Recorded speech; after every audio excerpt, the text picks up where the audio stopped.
சற்று முன் கிடைக்கப்பெற்ற மிக மிக முக்கியமான செய்தி ஒன்று வெளியாகியிருக்கு. ஏவா வேலுவின் வீட்டில் கட்டுக்கட்டாக கருப்பு பணம் சற்று முன் சிக்கியது. திருவண்ணாமலை மாவட்டத்தில் அமைச்சர் ஏவா வேலுக்கு நெருக்கமானவர் என கூறப்படும் நபர்களின் வீடுகளில் இரவு முழுவதும் வருமான வரித்துறையினர் சோதனை நடத்தினாங்க. அதாவது தமிழகத்தில் வரும் ஏப்ரல் 23ஆம் தேதி சட்டசபை தேர்தல் நடைபெறுகிறது. இதனையொட்டி வாக்காளர்களுக்கு பணம் பரிசு பொருட்கள் விநியோகம் செய்யப்படுவதா எழுந்த புகார் அடுத்து வருமான வரித்துறையினர் சோதனை நடத்தியிருக்காங்க. அந்த வகையில் ஏவா வேலுவுக்கு நெருக்கமானவர் என சொல்லப்படும் தொழிலதிபர் கமல்சந்த் ஜெயின் என்பவரின் வீடு, கட்டுமான நிறுவனங்கள் உள்ளிட்ட இடங்களில் இரவு முழுவதும் வருமான வரித்துறை அதிகாரிகள் சோதனை நடத்தினாங்க. தமிழகம் முழுவதும் சுமார் 40க்கும் மேற்பட்ட இடங்களில் ஒரே நேரத்தில் இந்த சோதனைகள் தொடங்கின. குறிப்பாக பின்வரும் நகரங்களில் உள்ள முன்னணி ஜவுளி நிறுவனங்களோட இலக்கு வைக்கப்பட்டது.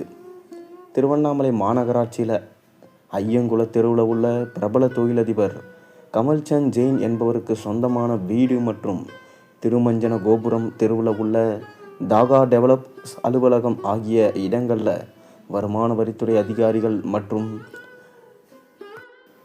தேர்தல் பறக்கும் படையினர் என 30க்கும் மேற்பட்ட அதிகாரிகள் அதிரடி சோதனையில் ஈடுபட்டு வராங்க. திருவண்ணாமலை சட்டசபை தொகுதி வேட்பாளராக போட்டியிடும் தமிழக பொதுப்பணி மற்றும் நெடுஞ்சாலைத்துறை அமைச்சர் ஏவா வேலு வாக்காளர்களுக்கு பணம் கொடுப்பதற்காக பணத்தை தாகா டெவலப்பர்ஸ் நிறுவனத்தில் பதுக்கி வைத்திருப்பதா வந்த ரகசிய தகவல் அடிப்படையில் தாகா டெவலப்பர்ஸ் நிறுவனங்களுக்கு சொந்தமான இடங்களில் 30க்கும் மேற்பட்ட வருமான வரித்துறை மற்றும் தேர்தல் பறக்கும் படையினர் சோதனையில் ஈடுபட்டு வருகிறாங்க.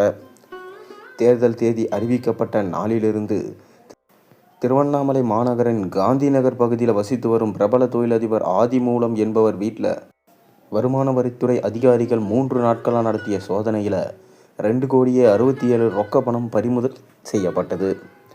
அதனை அடுத்து கடந்த 4 நாட்களாக திருவூடல் தெருவில் செயல்பட்டு வரும் பிரபல நடைக்கடை நிறுவனமான சாந்தி சொர்ணம் ஹால் நகை கடையில் வருமான வரித்துறையினர் மற்றும் தேர்தல் பறக்கும் படையினர் வாக்காளர்களுக்கு வழங்குவதற்காக பணம் பதுக்கி வைக்கப்பட்டு இருப்பதாக வந்த தகவலின் அடிப்படையில் தொடர்ந்து 4 நாட்கள் சோதனை நடத்தியதில் பல கோடி ரூபாய் கைப்பற்றப்பட்டு பறிமுதல் செய்யப்பட்டதா தகவல்கள் வந்திருக்கு. அதுவும் திருவண்ணாமலை சட்டமன்ற வேட்பாளர் வாக்காளர்களுக்கு வழங்குவதற்காக பணம் பதுக்கி வைக்கப்பட்டது என்ற புகாரின் அடிப்படையில் சோதனை மேற்கொள்ளப்பட்டது. அதன் அடிப்படையில் பிரபல தொழிலதிபர் தாகா டெவலப்பர்ஸ் உரிமையாளர் கமல்சந்த் ஜெயினுக்கு சொந்தமான இடங்களில் பறக்கும் படையினர் தற்போது சோதனை நடத்திட்டு வராங்க.